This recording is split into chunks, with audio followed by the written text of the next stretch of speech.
mungkin ada yang kenal namanya Noe. Saya ingin mengucapkan selamat atas lahirnya Akademi Salam. Terminologinya katanya pakai kata salam. Salam sendiri bisa berarti silaturahmi salam, yang berarti tentu baik. Karena pendidikan tanpa silaturahmi ya gimana? Yang harus silaturahmi sama apa yang kamu pelajari. Tapi mungkin juga ada dari asal katanya Sanggar Anak Alam. Saya kadang tergelitik dengan kata Sanggar Anak Alam. Sekolah alam dianggap sebagai sekolah yang di sawah, yang di kebun, yang dianggap alam itu. Walaupun itu ada di apa yang sudah dilakukan Pak Toto, tapi sebenarnya alam itu kita tidak boleh lupa bahwa manusia adalah bagian dari alam, yang lahir dari proses alam yang sudah jutaan tahun. Jadi ada naluri-naluri dasar dari manusia yang sudah tertanam sejak bayi. Salah satunya adalah naluri untuk belajar. Mungkin kata manusia yang mengalaminya tidak mendefinisikan dirinya sedang belajar. Dia hanya mengikuti apa yang dia inginkan. Keingintahuan itu kemudian membutuhkan dia untuk belajar. Keinginbisaan membutuhkan dia untuk belajar. Jadi di sini belajar adalah sarana untuk mencapai sesuatu. Nah, itu salah satu prinsip alam yang kadang dilupakan di sekolah. Sekolah tujuannya anggapannya adalah belajar atau cari pekerjaan. Itu udah lumayan lah cari pekerjaan. Tapi anggapan bahwa belajar adalah sesuatu yang dipaksakan membuat jadi sekolah formal atau sekolah yang sudah lazim itu jadi justru membunuh kreativitas manusianya. Saya sangat jarang mendengar ada anak yang sangat semangat ke sekolah karena ingin belajar. Saya pengen segera ke sekolah, pengen segera belajar matematika. Jarang. Biasanya kalau ada yang semangat ke sekolah itu ya pengen main sama temennya, ngerjain gurunya. Jadi kegiatan-kegiatan yang dianggap tidak belajar itu tadi. Nah, di sini Sanggar Sekolah Alam yang saya pahami tidak membuat sebuah proses pendidikan di mana arus alam dari manusia untuk belajar, ingin tahu menjadi terhambat seperti yang terjadi di sekolah-sekolah biasa. Ini mungkin dalam kata kerennya ada sebuah konsep yang namanya contextual learning. Context learning. Jadi dia belajar dari konteks apa yang dia inginkan. Manusia kalau dia berjalan maju, untuk bisa natural berjalan maju itu harus sesuatu yang dia inginkan. Kalau dia berjalan maju karena didorong, dia akan berhenti ketika dorongannya sudah hilang. Nah, jadi proses belajar memang paling efektif dicantolkan kepada keinginan untuk maju si anak atau si manusia ini tadi. Karena semua manusia tidak pernah puas pada posisinya pasti. Dia selalu ingin bergerak.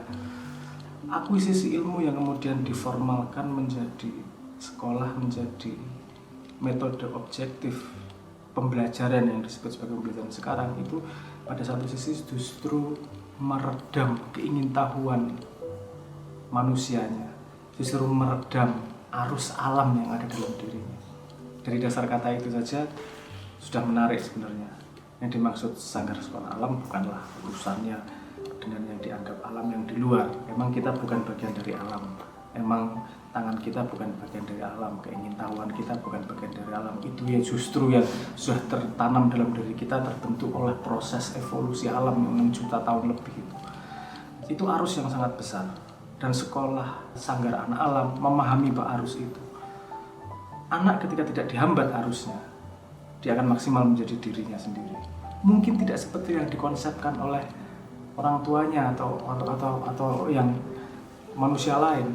Tapi itu justru esensi yang terbaik dari manusia karena dia bisa menemukan dirinya sendiri, terus menemukan keunikannya sehingga dia bisa memberi kontribusi yang tidak bisa diberikan oleh manusia lain pada society.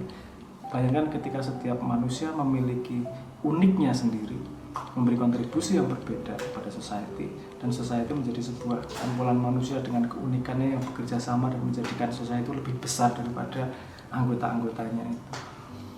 Akademisi Salam saya yakin akan meneruskan konsep itu. Tidak hanya tidak memberi halangan kepada arus yang ada dalam diri manusia, arus alam yang ada dalam diri manusia, tapi juga menghubungkan antara proses subjektif belajar manusia dengan konteks keadaan saat ini.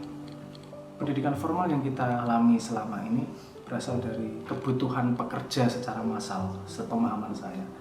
Sehingga metode pendidikannya 40 murid, 1 guru banyak murid.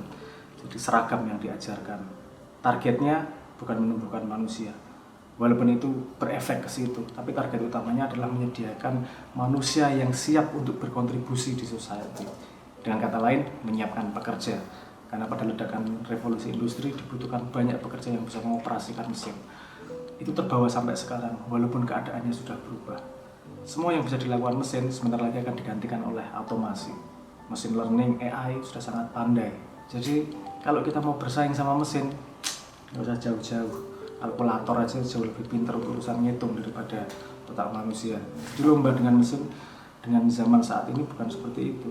Beradaptasi dengan keadaan sekarang adalah menemukan arus utama yang diciptakan oleh alam pada diri manusia. Jadi menemukan keunikan manusianya, menemukan potensi terbaiknya yang mungkin tidak dipahami oleh orang lain. Yang membuat manusia luar biasa seperti ini adalah hipotesis yang berbeda yang lahir dari manusia, justru dari keunikan pengalaman hidupnya. Nah, saya yakin salam akan membawa ini, bahwa manusia dengan uniknya bisa beradaptasi dengan teknologi. Tidak hanya beradaptasi, tapi juga bisa membawa lebih maju keadaan. Selamat buat Akademi Salam. Mungkin Anda akan dianggap sebagai alternatif, walaupun sebenarnya saya memahami justru Anda yang mainstream, yang menganggap salam alternatif adalah orang yang terkungkung pada konsep setelah revolusi industri Prancis. Tahunya cara belajar adalah seperti itu. Di luar pelajaran formal itu alternatif. Padahal kita sudah punya ribuan tahun sebelumnya sebagai peradaban manusia yang cara belajarnya nggak seperti ini. Banyak cara metode pembelajaran yang lain. Tapi yang garis merah yang pasti di situ, semua kemajuan, semua inovasi society bisa tumbuh itu dari manusia-manusia yang menemukan dirinya sendiri, yang bisa menemukan tempatnya, bisa menemukan nadanya dalam harmoni dunia. Tidak akan ada harmoni kalau semua nadanya sama. Dan sekolah tidak bisa menyediakan nada yang berbeda. Yang terjadi nanti choir, yang terjadi nanti Gregorian, satu nada nyanyi bareng. Itu bukan society, itu namanya tirani kalau ngomong kasarnya.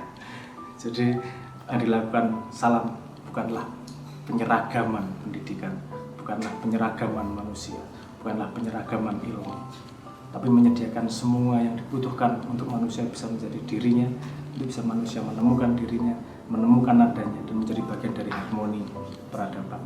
Selamat buat Akademi Salam. Masih terus.